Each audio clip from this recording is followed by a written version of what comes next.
Illumi Zoldyck is the eldest son of the infamous Zoldyck family, a clan of elite assassins known for their ruthlessness, secrecy, and inhuman skill. Among his siblings, Illumi is arguably the most emotionally detached, presenting a calm, eerie presence that conceals his sadistic tendencies. His most defining trait is his unwavering loyalty to the Zoldyck mission and his obsessive control over his brother, Killua. And when I tell you he was Killua's biggest op, oh my goodness, he would not let this dude breathe for a second. Like, damn, dude.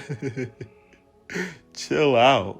When I tell you Illumi is cold, calculating, and devoid of typical human attachments. Unlike Hisoka, who thrives on chaos and thrill, Illumi acts with methodical efficiency. His obsession with Killua's safety has manifested in twisted ways, including psychological manipulation and nen-based control. Which points me to the next subject. One of his notable abilities is the Needle People. He can turn corpses into puppets or even control the living using nen-infused needles. He can also use needles to change his own facial structure and appearance with disturbing ease. As a manipulator, he has refined control over others' actions through his nen.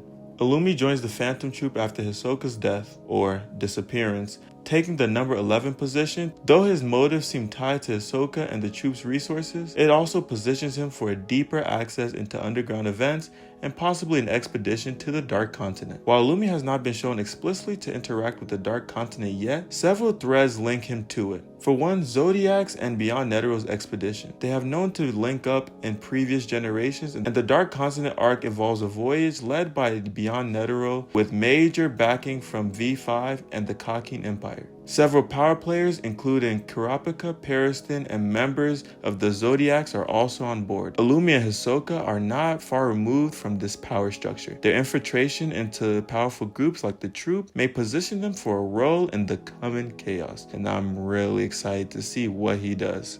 Also, the Zoldicks just have interests. Zig Zoldyck, Illumi's ancestor, was one of the original explorers of the Dark Continent. The Zoldicks have shown interest in guarding secrets and preserving balance around global threats. Given Illumi's elite status within the family, it's possible that he's already been briefed or involved in deeper family operations tied to the Dark Continent. He is a manipulator, and that's what makes him terrifying. It's not just his ability to control others, it's how precise, scalable, and passive this ability can be. Illumi inserts nen-embedded needles into a person's head to override their free will, follow complex orders, even alter personality or instincts, as he did to Killua with the needle that made him fear stronger opponents. This shows he doesn't just have control over the body, but he can rewrite the mental decision-making pathways. Illumi can also create an army by turning the dead or weak-minded individuals into puppets.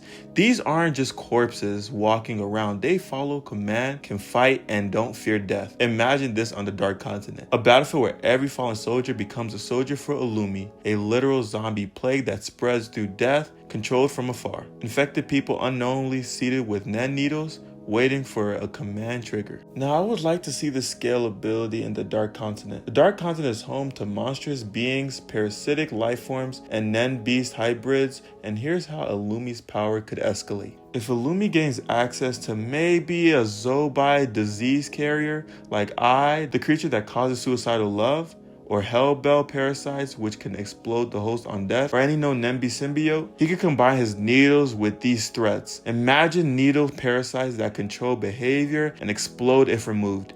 His control becomes contagious, self-replicating, and potentially permanent. And low-key, he's probably gonna be the most dangerous person on the Dark Continent if he is there. And that's a big if. And this is what's so bad about this ability. Most nen users can't even see it because it's hidden so well. He could seed royal guards, princes, or even Phantom Troop members, creating double agents among Kurapika's guards or Beyond Netero's crew. Set off mass suicides, uprisings, or betrayals with a whisper. This is possibly the worst case scenario. If Illumi embraces the full theme of manipulation, he could become the king of the Dark Continent, controlling both humans and monsters. A plague-like presence spreading control faster than it can be stopped. A manipulator that never fights directly, yet wins every battle. Illumi has always played the long game.